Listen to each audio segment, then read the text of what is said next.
review, and this time it is for Sistas on BET. If you haven't already, please hit my subscribe button down at the bottom.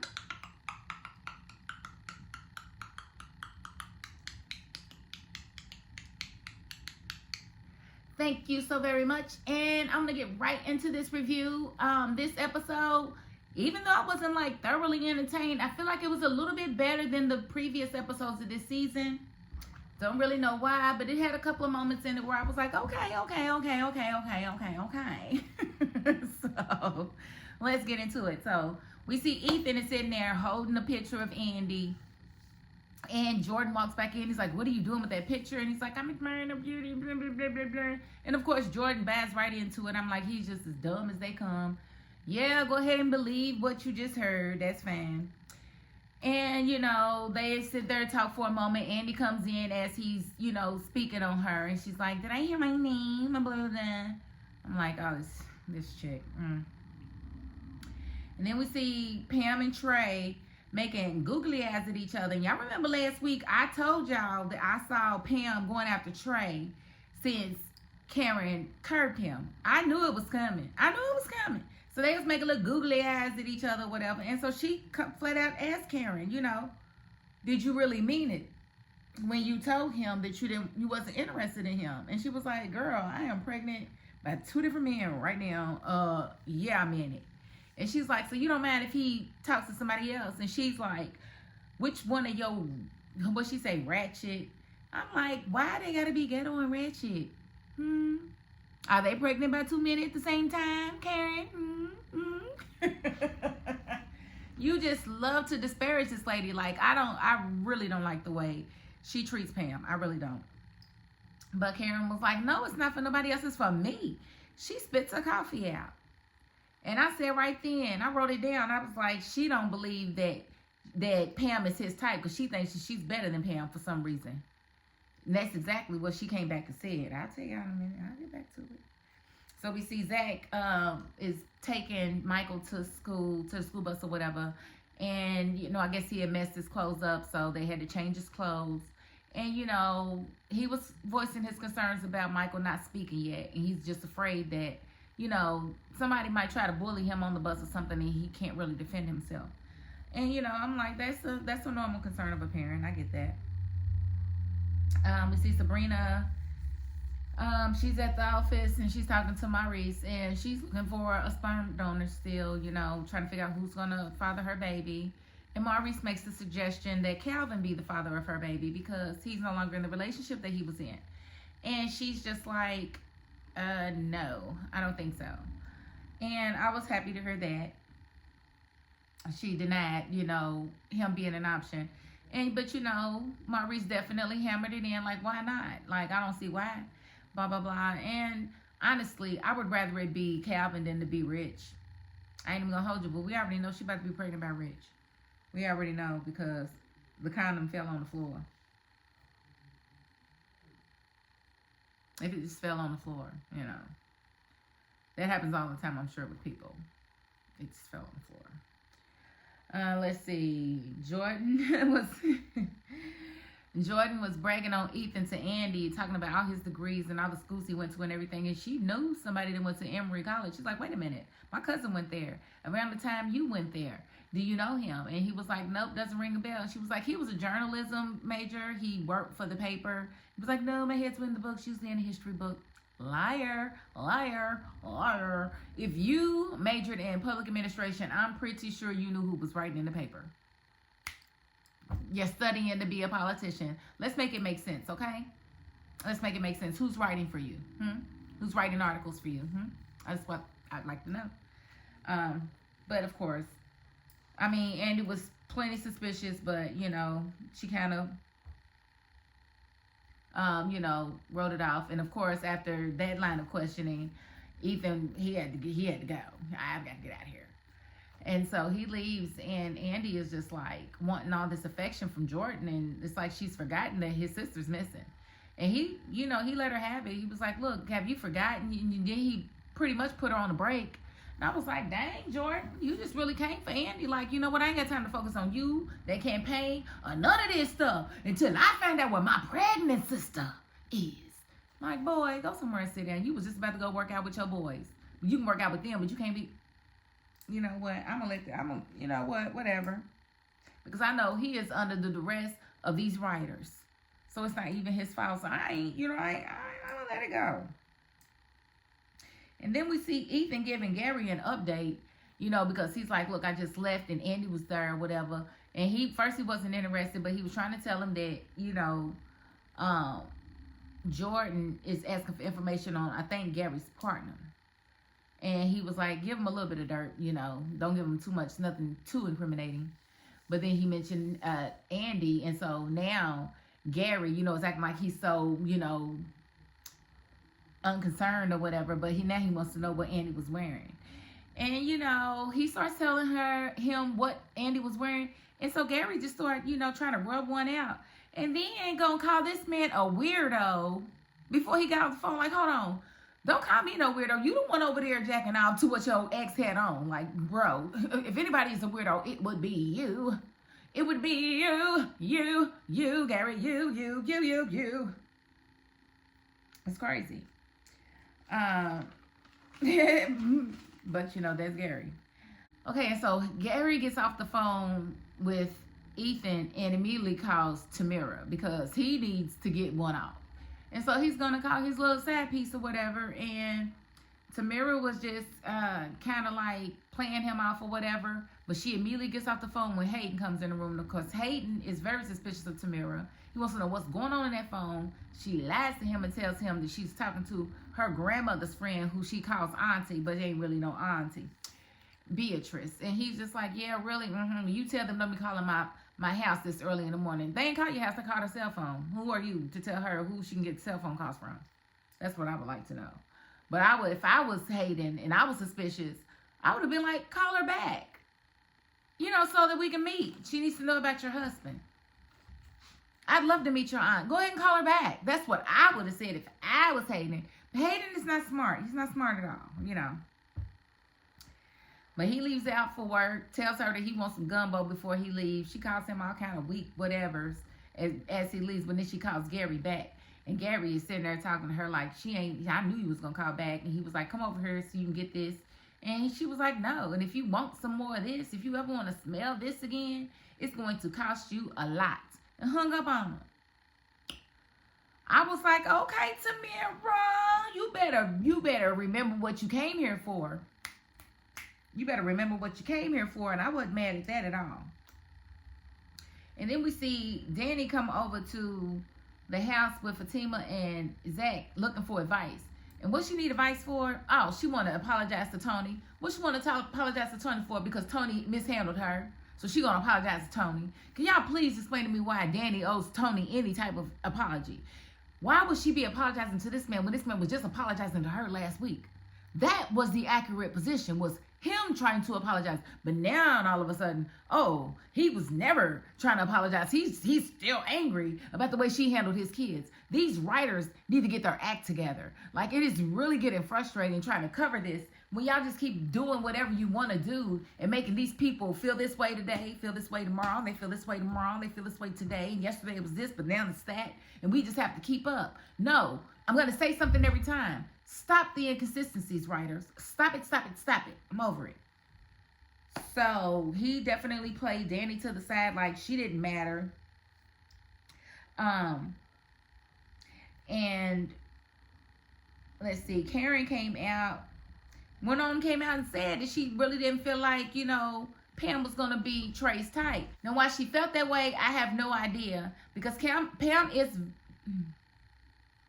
Now, why she felt that way, I have no idea. Because Pam is a very beautiful woman. Like, Pam definitely got her hood side, but Pam is also very intelligent. And if we think about it, she's definitely been keeping Karen afloat and keeping her in line and helping her the whole way and holding her down. So for Karen to always be so disparaging to Pam, it just really, really chaps my butt. But she was basically like, good luck. Go ahead and try it. I don't think you can get him.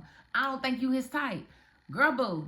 Trey was already said he was coming back especially for you. Yeah, so he's definitely going to go for the Pam. He is definitely going to go for the body, yada, yada, yada, yada, yada. And I loved it when Pam, ripped right back into Karen, was like, what you trying to say about me? You think I'm too hood for him? And she was like, no, I'm not saying that. It's just that if he was going for me, then you would think that he would want, what, somebody a little less hood? Honey, I'm not the one sitting around walking around with 2 kids by 2 different men. I said you better tell her.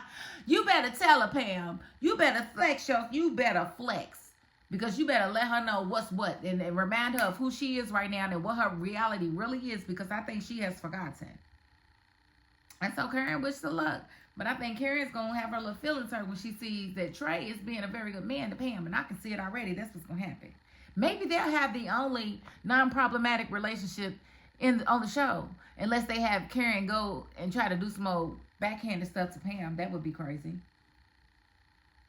And then we see Hayden in the meeting with Miss Marie, with Andi, and Andy's kind of listening to him. He's basically like, yeah, this is the final financial report. Yes, we found all these offshore accounts where he's hiding your money and blah, blah, blah. This is everything. This is fully saturated. This is everything, blah.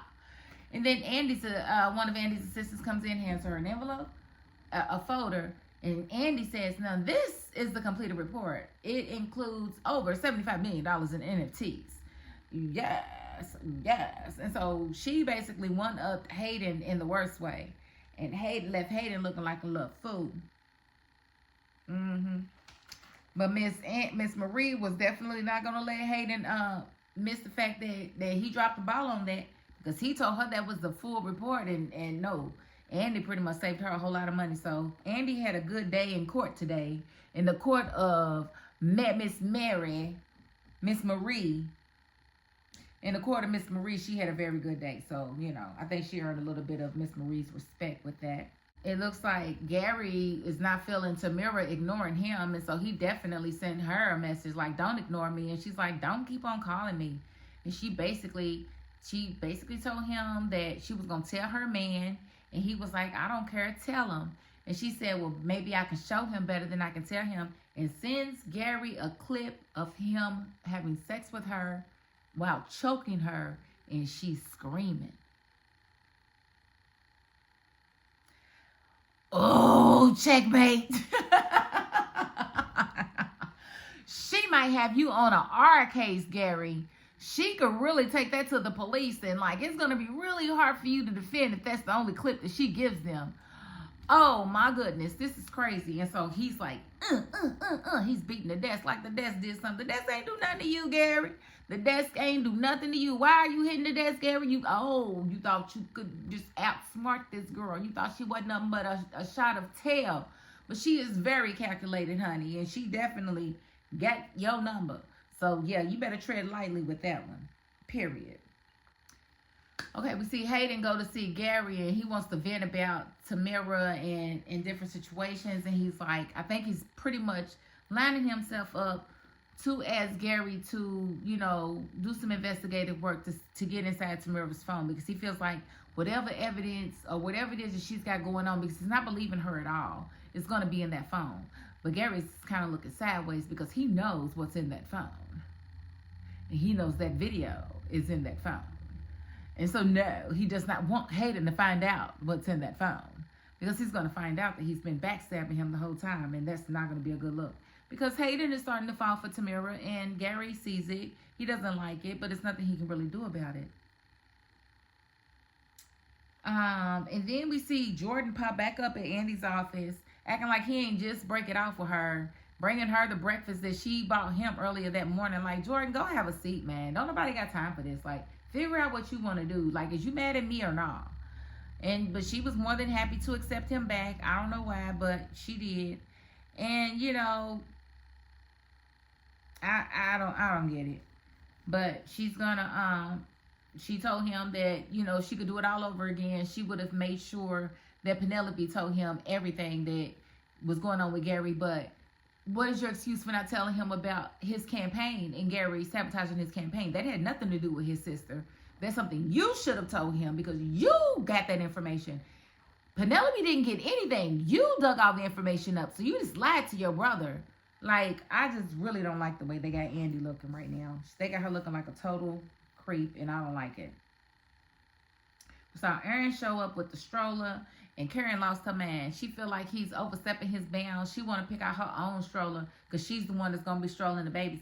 And when I tell y'all, Aaron read her for filth. He read her. He was like, I'm sick of you blaming me, Fatima, Zach, Pam, everybody for your problems except for yourself. Oh, he told her everything she needed to hear. And the only thing she could say when she was done was like, Mama, did you hear how he talked to me? Yeah, and you deserved every bit of it is what her mama wanted to say. But Mama didn't say that. She said, yeah, I heard what he said, but you know, you might want to consider everything that he said. And that's all she left it at. And she's like, but it was still kind of harsh. And she's like, maybe you feel that way because you're pregnant. You know, yeah, that's probably got something to do with it. But yeah, you needed to hear everything that he said. And I need you to change your attitude, Karen, because nobody likes you at this point. Like, really, nobody. Nobody. And Pam's holding on for dear life because you're trying your best to make her not like you. And that I will never understand. And let's see. We see Zach made dinner to help, kind of help Fatima relax when she got in, which is something odd. She never gets to relax. But he had Michael taken care of, and he had dinner taken care of, and she let him know that she had talked to Angela, and she agreed that they should possibly get a nanny. So they're going to be looking for a nanny, but she told him don't get excited because she won't be attractive. And I don't blame her because Zach cannot be trusted. Like, and sometimes you with dudes you can't trust, but you want them to become trustworthy, so you give them another opportunity. And I believe that that's where she is with Zach right now. Because let's just be honest, Zach has never cheated on her. They were just kind of getting to the point of being exclusive. They weren't quite exclusive when he conceived that baby with Karen. So that was his biggest hang up with Fatima in this relationship. So, and we do see Danni apologize for whatever reason. And of course, she told him that she had talked to her friends about it and everything. And that Zach said that she should feed him and F him if she wants to apologize. And he agreed with Zach. He wanted her to F him. He had already eaten. But she was, you know, basically kissing on him when his ex-wife comes in and introduces herself as his wife. Now, I would have had an issue with that. Like, hold on, baby, why are you still calling yourself his wife when you clearly the ex? Like, why are you still calling yourself his wife when you're his ex-wife? That's weird to me. And he did correct her, so that was a good thing. But we'll just have to see what she's doing there and what her issue is with Danni and why she barged into his office like that. And he didn't say nothing to her. Like, why is it cool for her to walk in here without knocking, but it's not cool for me and I'm the one that's draining your balls? Make that make sense, Mr. Tony. I'm just saying. So that was pretty much the episode. So I'm going to cut it off right there. I don't want to go too far. But like I said, it was a decent episode. Nothing really shebang. I mean, I did appreciate the Aaron read. I appreciated Pam, you know, getting her lick back on Karen a little bit. And I didn't appreciate the apology from Danni because I felt like it was stupid. It didn't make sense. He was apologizing last week. She wasn't accepting it. But then all of a sudden, she's the sorry one and trying to like, make it make sense. Because you know it don't. And y'all know watching it play out, y'all was like, ooh, why we do that? I don't know why y'all did that. But y'all shouldn't do that next week. Next season, let's not do nothing else like this. Like, y'all got all kind of inconsistencies going. Let's have somebody have an attitude and let them keep that attitude through a situation and not the flimsiness. I don't like it. Okay? All right. So if you haven't already, please hit my subscribe button down at the bottom.